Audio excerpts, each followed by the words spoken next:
Hello, viewers. Today I have as a guest Peter Amundsen. Uh, Hello. yes, are you able to hear me? Yes, I hear you loud and clear. Thanks for inviting me.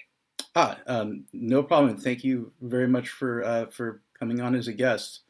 It's great to meet you. And Peter is a author. He published a book called Oak Island and the Treasure Map in Shakespeare. And the book is about the research he's done into uh, deciphering Shakespeare's sonnets. Um, could you and also that there was a documentary about the book on Timeline's YouTube channel called "Cracking the Shakespeare Code," featuring Robert Crumpton and directed by Jorgen Freiberg. I hope I'm pronouncing the name right. And could you give listeners sort of a brief introduction to your book and what it's about and why it's relevant or why you think it's relevant? Sure, I would be happy to do so. Actually, we have two books.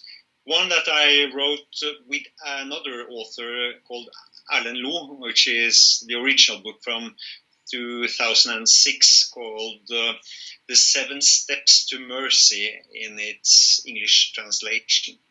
And the book that you mentioned, Oak Island and the Treasure Map in Shakespeare, that I wrote myself. It's a simpler approach to this quite complex mystery that I hope to be unveiling.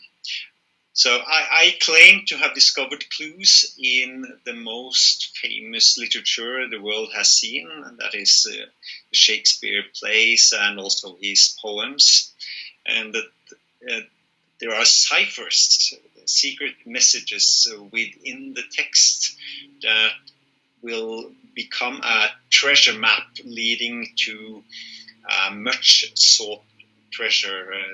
Very famous treasure that people have been looking for centuries, I would say. Interesting. And so the seven you said it was called the Seven Steps to Mercy. The Seven Steps to Mercy, that is the big book that has a lot more material. It's harder to read as a primary. If you are stimulated by this sort of stuff, then I would suggest that you read the blue book that I call it, the Oak Island and the Treasure Map in Shakespeare first, because it's much simpler. The other book is really hardcore, delving into the depths of this geometric cipher system. Very interesting. And so where like what kind of prompted you to get into this research? What initially prompted you to get into this research and what struck your interest in it? I decided that I had to learn about secret writing. I was studying something completely different, and I knew that I had to get an overview of the different methods that had been used throughout the ages to conceal messages in writing. Not just normal codes and ciphers, but the art of secret writing, which is more concealed writing is more correct. It's called steganography. Stegano is Greek for hidden, which is a way of enciphering messages within a normal looking body of text.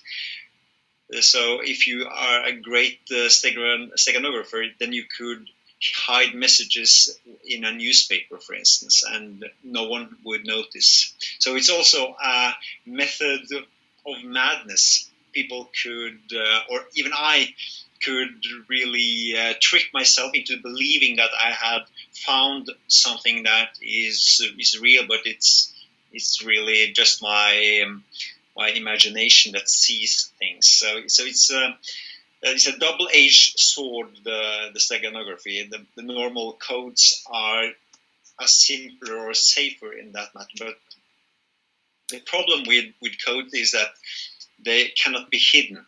You know that you have a code, and then you can go all in to try to crack it. But for the steganography, you would have to discover it first and then crack it.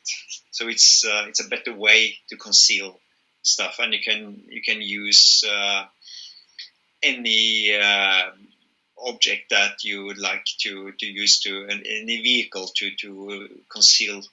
So you can use a photography to have people sitting and standing in a pattern, and that could mean something, etc. So it's very versatile, but as I said, it must be interpreted, and there you have the danger of getting astray. Yeah, I'm somewhat familiar with it. There's uh, I don't know if you're how familiar you are, and I'm just in case YouTube has some kind of algorithm where it picks up the phrase QAnon.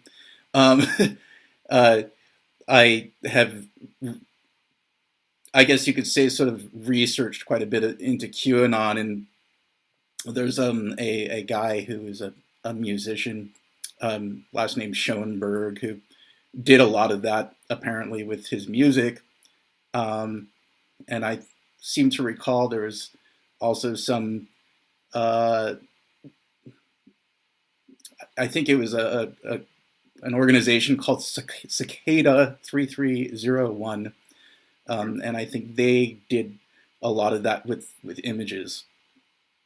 So it's been kind of a interest of mine for a while, um, even before that. And I have actually done a little bit of research into it, enough to where I did a short presentation on it a few years ago, just about the research that I have done, and some of the people who are said to be kind of the uh, first people to have uh, published writings about it. I can't remember who they are right now, but there were some Arabic people actually, is what I remember.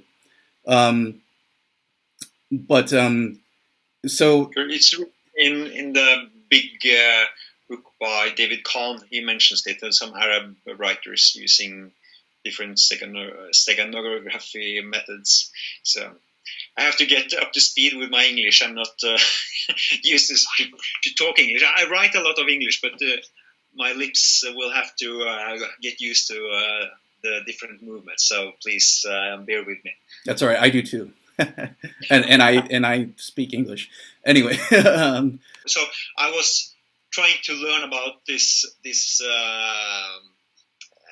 or different methods to conceal messages in writing. So I was looking at books, and the most famous method probably is Francis Bacon's biliteral cipher, which is an alphabet that uses a binary system. Francis Bacon, he used A's and B's, and in a computer you would use different charges probably, or 1 and 0. So it's kind of the ASCII alphabet, but in the 1600s version of it, and only a 5-bit system, not the 8-bit system. So in order to learn this system, I bought an old book written by a man called Donnelly, and he quoted another researcher who had surmised that Shakespeare's gravestone had been encoded with that system, because the original gravestone had large and small letters, capital and lowercase letters, in a very haphazard way, no system.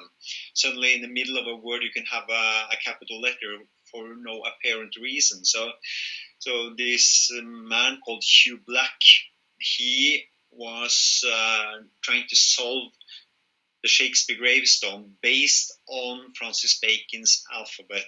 So he divided the letters in groups of 5, and then he assigned different categories to each of them, if there were a capital or a lowercase letter, A's and B's according to the Bacon alphabet, and then he wound up with 22 letters that he rearranged in a way that he was very interpretive, and I think that he pushed it too far. So what he said was Francis Bacon wrote Shakespeare's plays, but he would rearrange 3 letters like WRT that is not in sequence, but he just used them, and then the WRT was wrote, and this is curve fitting. This is not something that really will make people sit up and listen. But I understood how the system worked, and I also noticed that there was a typo in the book, and this typo made me look closer because I couldn't make it work. So why did he get that letter?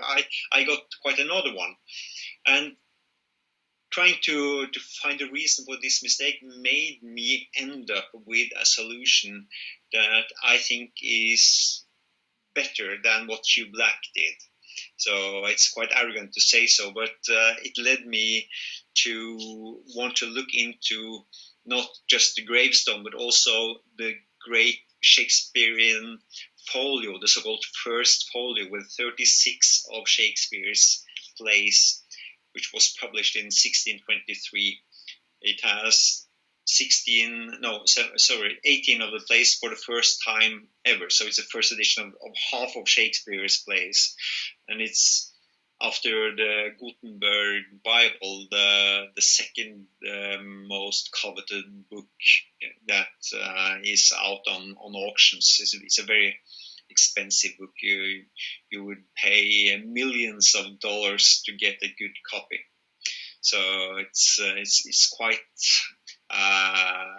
literary treasure, and it has been studied minutely for 400 years. And here I come and I say that there are ciphers here that no one has seen. It's quite simple. So it puzzles me that it has been so difficult to see what I saw, because from having looked at this gravestone, I was having an inquisitive mind. I was really trying to see if there were patterns here. And even on the first page, there is a poem that's called To the Reader, and it has a welcoming cipher. It just blows your mind when you see how simple it is, and it is explained in the films that you mentioned on YouTube. So it is guiding you into the mystery, first telling you who the mastermind of this Shakespeare project was, and to me it is no doubt that Sir Francis Bacon was the key figure behind Shakespeare, but he was not alone. He had, as far as I think, 2 helpers. That was Sir Henry Neville, his nephew, and Sir William Stanley, who had been suspected to be a writer of Shakespeare as well. So I think this is a group effort, but the chief editor was Sir Francis Bacon, and it is his name and his cipher method that permeates this wonderful, wonderful book. And in the end, you will have a treasure map that leads not only to the lost manuscripts of Shakespeare, because after Shakespeare we have nothing in handwriting. There may be one play that is not in the canon, but it's a play that Shakespeare may have been co-writing that we have a few pages of, but we have nothing of the more famous plays. There is no manuscript of Romeo and Juliet or Julius Caesar, The Tempest, Macbeth, nothing. And I think that they have been stowed away. There are many theories about the Shakespearean manuscripts. Some people, or I think many people, would assume that they were lost, for instance, to fire, that the Great Fire of London in 1666, that when the book printers stowed away all their material in the cellars of, or the crypt is more correct, of the old St. Paul's Cathedral, because the printers, they were in line around the St. Peter's, St. Paul's Cathedral, which was another church then, but in 1666 it burnt down, and all the books and all the manuscripts that were stowed away for safekeeping in the crypt, they were lost to the fire. So many think that that is where Shakespeare's manuscript ended their being. But from the ciphers that I think I have uncovered, I believe that they could be still existing and would be preserved in liquid mercury as a sealant, because liquid mercury, of course, mercury is liquid, but it will make air and water stay away, because water would rise to the top, so it will be the mercury that would be in contact with the paper, and it would not get into the paper, it would not soil it, it will not ruin the ink. So it is a perfect sealing for paper. And Bacon describes this method of preservation in one of his books, and the way he does it indicates, to me at least, that Shakespeare's manuscripts could be preserved with this method. So the question is, of course, where would we find them if we will be so lucky or so skilled in our decryption to be able to see where on the earth will this cache of manuscripts of immense value be hidden? They're in the Ark of the Covenant somewhere in Ethiopia. No, I'm joking. Well, yeah, the Covenant could be part of this, because there is another element here. This is not just about the manuscript, because I believe that this is a Freemasonic effort, and there is this theory that Masonry developed from Templars, and the Templars were digging in Jerusalem. We know that they were excavating in the cellars under the Al-Aqsa Mosque for several years. And if you look at old photographs from the cellars of the Al-Aqsa Mosque, you will see that there is Byzantine mosaic in the roof from around 600 AD. So from this we can assume that people from Byzance were in Jerusalem and were in those cellars at this crucial time. And what happened then was, at the same time, the Jewish vessels that Titus stole from the temple in year 70, that he brought to Rome to be there for a few hundred years. And Rome was sacked by the Vandals, who took these vessels to Carthage. And then there were people from Constantinople who went to Carthage and took the vessels, bringing them to Constantinople. And the last thing we read about them is that they were brought back to Jerusalem, but we don't know where. But we have the contemporary mosaic in the roof of the Al-Aqsa crypt, and we know that that is where the Templars were digging, and there are remains from Templars discovered in the cellars of the Temple Mount. So this we know from excavations in the late 19th century. So it's possible to establish a theory that these vessels, which comprise the menorah and the silver trumpets and the showing bread table, we can see them within the Arch of Titus. So it's documented there. It's also described in writing that they may have been brought back to the Temple Mount where the Al-Aqsa Mosque is now. No temple was there, so if people were entrusted with these vessels, where would they put them? And if I had that task, I would get as close as possible to where they were originally. So what better place than to build a proper room for them within the Temple Mount? And I think that this is what the Templars found. They took it, brought it to Europe. When the Templars were raided in 1307, they fled. Many have been said to fly to England and then to Scotland, because Scotland was not under the Pope. They were not Catholic. So the Pope had no power in Scotland. So, and the king in England at that time, he was away and he was a careless guy. So the English Templars, they had time to get their things together and go north to Scotland. And I believe that if the Templars had these objects, they would bring them to Scotland for safekeeping.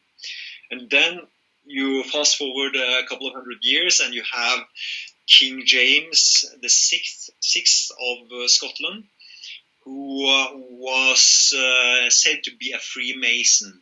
He became the first king of Great Britain. He was James the First, and he was close to Francis Bacon and his group. In fact, I think that the unification of Scotland and England was, if not masterminded, but at least they tried to make this a thing of the future when in the 1590s they came together to discuss what to do, because Elizabeth, the Queen, she was not very popular at that time. What should they do? And they had this uprising, the revolt that they hoped to dethrone Elizabeth and bring this James of Scotland to be king of England. But was that during the War of the Roses?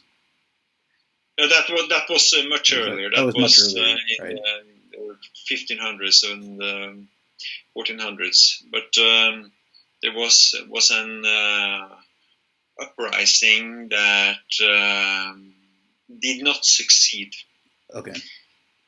But a few years later, when Queen Elizabeth died in 1603, then they joined forces with Scotland and became the United Kingdom, and with James on the throne. And I believe that they had plans to make a new place for safekeeping, a new temple for these relics that the Templars had brought to Scotland. And I think that this is a project that was a parallel project, but Francis Bacon, he was very preoccupied with elevating the English culture, the spirit, the knowledge, the philosophy. And he had been to France, and in France they had a group of poets and philosophers called the Pleiades, and they were writing new material in French, and they were translating classics into French, and were trying to establish a French culture. And Francis Bacon saw that this was a great idea for his own England. So I think that the Shakespeare Project was the English equivalent of the Pleiades in France, and that even if Sir Francis Bacon was the editor-in-chief for this project, I think that King James was the big guy on top. I don't think that they could pull this off without him. So when they joined the forces in 1604 with James on the throne, then I think they started to work to create this new temple. And in a few years, they would take over Nova Scotia from the French. It was a lot of back and forth between England and France in Nova Scotia.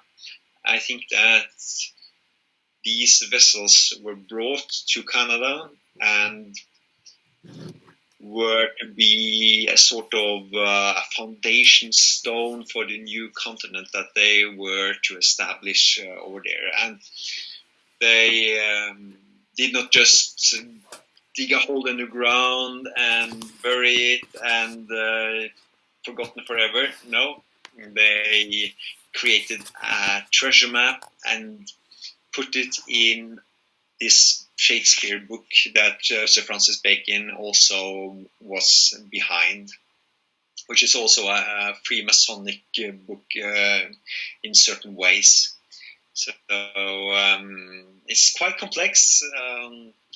It's something that you would need time to swallow and to digest. It is hard to really understand it right away.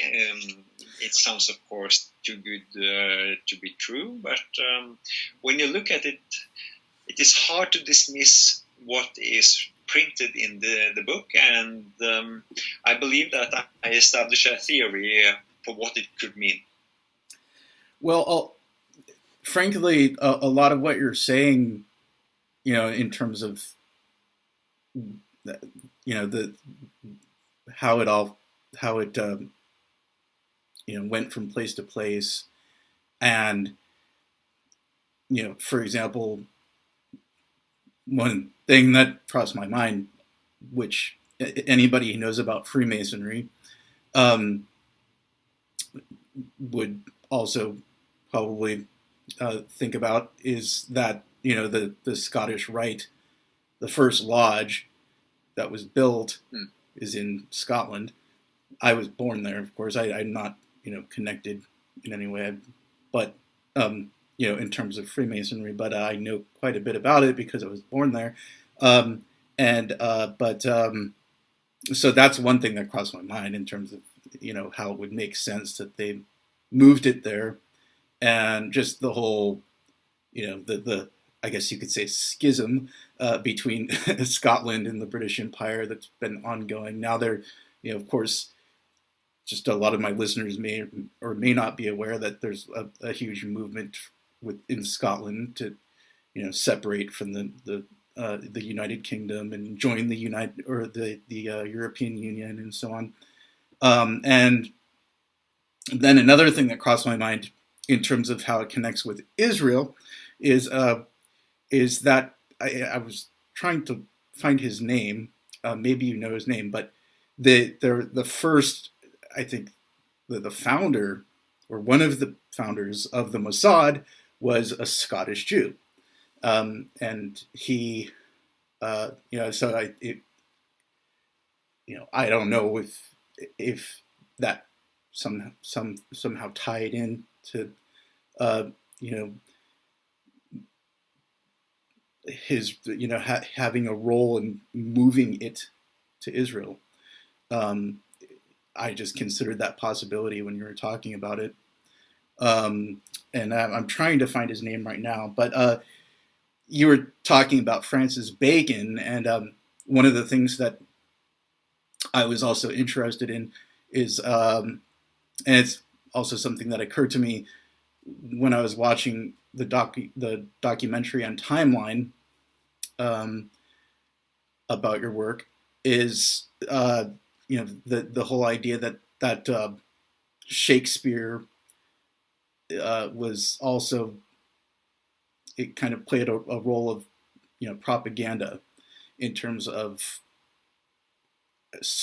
uh, kind of propagandizing Francis Bacon's humanist kind of philosophies and Enlightenment era philosophies, and Neville's. I don't know much about Neville, but I, have done a bit of research on Francis Bacon. I know that a lot of ideas he espoused also connect with, basically a lot of what's happening now in terms of, um, for example, one of the topics that I've been researching pretty heavily is I don't know how familiar you are with this, but have you ever heard of the term technocracy?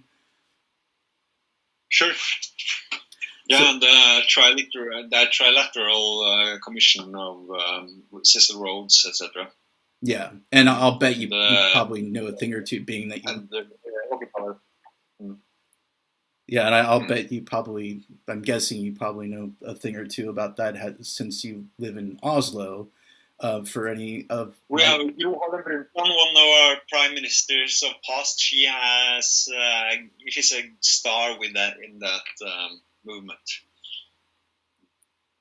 Okay, Yeah. yeah, that makes sense. And it seems like there's a lot of that happening now over in Israel and the Middle East. I actually have a few contacts there in different places, and it seems to be, I mean, it's like the whole thing with automation and uh, just Neom is a good example of that. There's a big giant smart city. I don't know if you're aware of that, but it's this big giant smart city that's planned to be built, like a 500, I think, $1 billion project in Saudi Arabia, where um, I can't remember what it was called, but it's in a spot that's of biblical significance, and people are calling it like, I think, the new Babylon or something weird like that. But it's a huge, it's a mega project. It's the most expensive smart city that's going, uh, that will be in existence once it's built, and it's all, you know all about, zero carbon, all the typical kind of, sort of, sustainable living, you I know will not be perks. a citizen of that town. What is that? What? I will not. I will never be a citizen of that town. I think the antidote for those kinds of ideas is to be found in the Hallmark channel. I love to watch, especially now in the Christmas time, the Hallmark Christmas movies. And the good life is in a small town, low tech, with people and whom you love, and not that smart city with shipping, No, technocracy. I'm right No. there with you, my friend. Um, Mm. yeah. So that's going on, and it seems like, I mean, I once heard someone say or write, I can't remember, years ago. I think it was very true that every writer is a propagandist. And in terms of Shakespeare, it's like, if Francis Bacon and Neville and those other, I can't remember their names, the other guys who are said to be involved with the Nevillian, it's called the Nevillian uh, Shakespeare conspiracy. Is that something like that? That's, I think that's what you're referring to, right? That in terms of your research and and the conspiracies behind that, and the I think it's called a conspiracy, but conspiracy is usually a bad word. It's right. something that you use when people are trying to be mischievous. But to me, Shakespeare, of course, it was secret if what I have established is correct, and I'm not the only one, of course. I am a small piece in a long chain of people, or I stand on people's shoulders, etc., whatever. But this is not bad in any way. It is a gift to mankind, because what Shakespeare is teaching us, his propaganda, is how to be good people, how to help each other, how not to kill.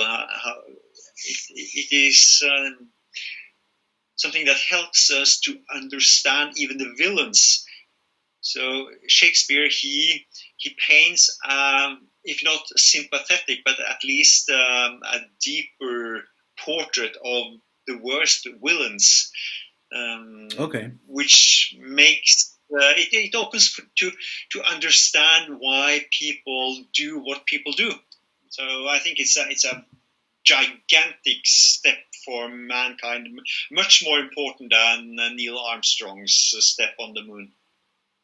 So Francis Bacon wasn't.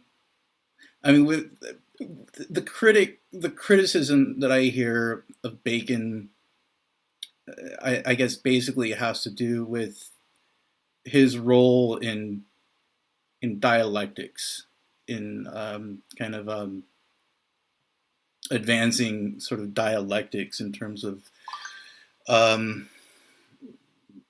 I guess, just generally speaking, sort of. I don't know if you're familiar with the concept of logos, or Christian logos. It's the criticism that I hear from many like Orthodox Christians and such, and people who are, um, basically just people who follow like Greek Orthodoxy. There's a YouTuber named Jay Dyer who I listen to quite often, who's Orthodox, Greek Orthodox, and he talks a lot about dialectics in terms of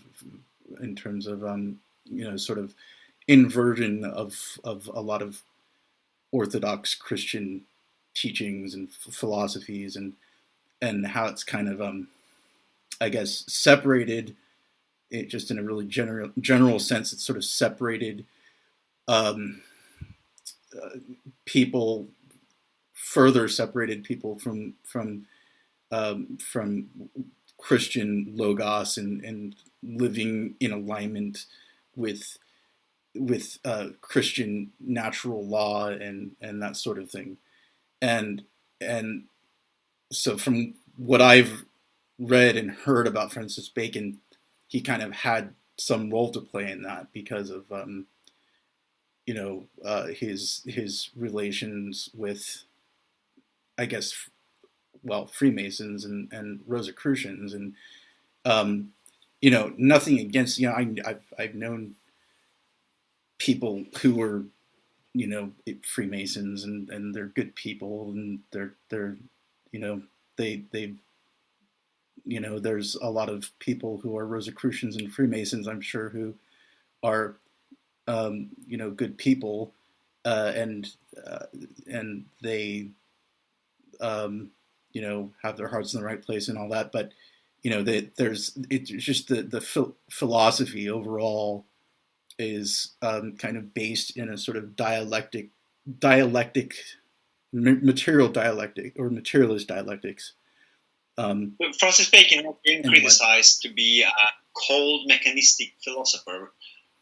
I think it's unfair, because he was this, but he was also much more. I think he was holistic in a way, because he was mechanical. He developed the hypothetic, the hypothetic deduction. Okay, so sorry, it's my English. I Norwegian, hypotetisk deduktiv metode. Hypothesis? Is that scientific method. Let's just call right. it a scientific method. Yeah. Empiricism. You formulate a hypothesis, and then you try to falsify it. Yeah. And empiricism, I think, is... It's the foundation of science, but he was much more than this cold scientist. He also was a religious man. I have read his prayers. He was probably also instrumental in the finishing of the King James Bible. And there are lots of biblical quotes in Shakespeare plays. So it's not either or. You can be a Christian, but you can also be a scientist. So I think he was quite advanced in that matter. He was basically a Christian humanist. Is that right? I mean, he Yes, I would call him that. Okay. Yeah, and I don't really have any issues with empiricism at all, because that's apparently what one of the things he's one of the main sort of I guess scientific principles, you could say. He is known for advancing his empiricism. He's known to be sort of the father of empiricism, if I am not mistaken, and I think that there is a lot of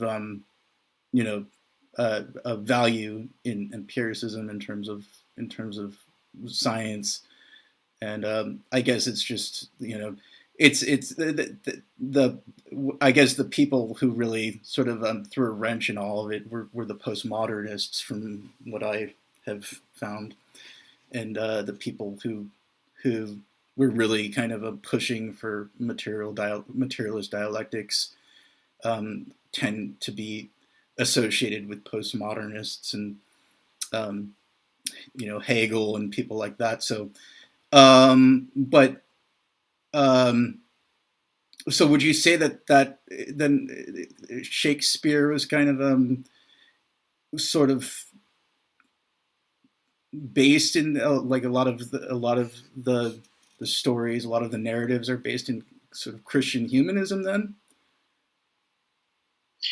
Yes, I would say okay. So. Charity, especially.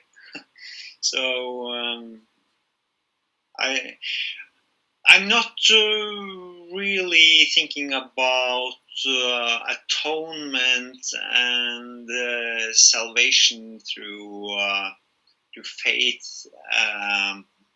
Like you would say that the Christian way is to believe in the sacrifice of Jesus Christ, so it doesn't really matter what you do as long as you have the faith and you believe and you pray. That is cleansing you.